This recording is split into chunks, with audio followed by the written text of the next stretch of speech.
Area industri reparasi adalah tempat yang hektik. Implementasi strategi yang cerdas untuk mengamankan posisi tentu saja krusial. Inilah langkah Potterphone.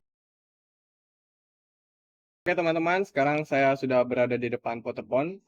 Kalian penasaran kan gimana Potterphone bisa bersaing di pasar kompetitif mereka? Untuk selengkapnya, ikuti saya. 才从八方来，才。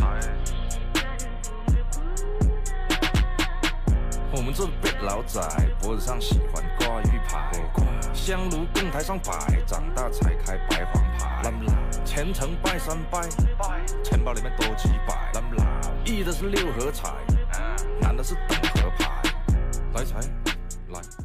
Oke teman-teman, selanjutnya kita akan melakukan wawancara langsung kepada owner dari Potterphone. Kebutuhan apa sih teknisi yang kadang-kadang di Jogja itu saya cari nggak ada, mau beli spare part ini, penggantian spare part untuk servis reparasi kok nggak ada, mau cari tool service kok nggak ada, banyak di tempat di area Jogja ini nggak ada barangnya. Konsep bisnisnya cuman sebatas itu aja sih, menyediakan secara internal saya dan sebagian saya jual ke teman-teman juga, dan akhirnya saya buka toko dijual untuk umum seperti itu. Ya jelas ya, sekarang itu pelanggan atau user end atau pelanggan umum, satu pertimbangannya cuma satu sekarang, cari yang paling murah intinya itu. Yang kedua baru pelayanan, yang ketiga baru istilahnya purna jual, garansi. Cuma 3 unsur itu yang sekarang berlaku lah. Dari awal memang saya sudah buka sendiri, biasanya faktornya adalah kepercayaan. Harga waktu itu nggak murah dan nggak mahal, di tengah-tengah saja. Karena kita memaksimalkan kualitas dan garansi. Untuk harga bisa dibandingkan mungkin tempat lain lebih murah ada, cuma dia mesti garansinya sangat pendek dan kadang-kadang tidak memberikan garansi sama sekali. Perbedaannya di situ.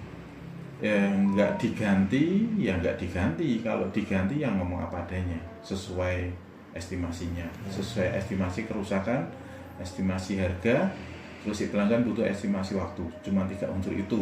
Persaingan ya, dari zaman saya dulu buka sampai sekarang semakin ketat. Persaingannya bukan masalah pelayanan lagi, tapi sudah sampai ke ranah margin semakin tipis. Di persaingan selain toko baru yang memang buka baru, itu jelas persaingan. Selain itu juga pelanggan semakin beragam ya. Dulu hanya komunitas teknisi, tapi sekarang semua unsur user end, masyarakat umum bisa membelinya dan memasangnya dengan acuan rata-rata ya dari YouTube. Kita banyak supplier, tidak hanya satu. Terus di situ juga supplier juga punya beberapa merek yang dia pasarkan. Terus tinggal kita sharekan ke teknisi atau semua pelanggan yang cocok yang mana. Rata-rata hanya merek-merek tertentu saja yang berani bersaing secara kualitas. Kalau harga servis nggak sebanding dengan harga HP yang di pasar, itu bahaya. Makanya saya selalu juga mungkin komunikasi dengan supplier. Kalau harga spare part nggak bisa mengikuti harga jual second HP, berarti nggak ketemu. Berarti nggak, bisnis servis itu nggak berjalan. Yang berjalan ketika harga spare part terjangkau, harga servis terjangkau, harga HP second juga masih di atasnya. Tapi kalau harga servis dengan harga HP second tersebut kok udah ketemu, itu berarti bisnis servis udah nggak berjalan. Nah, selain itu munculnya HP-HP versi murah.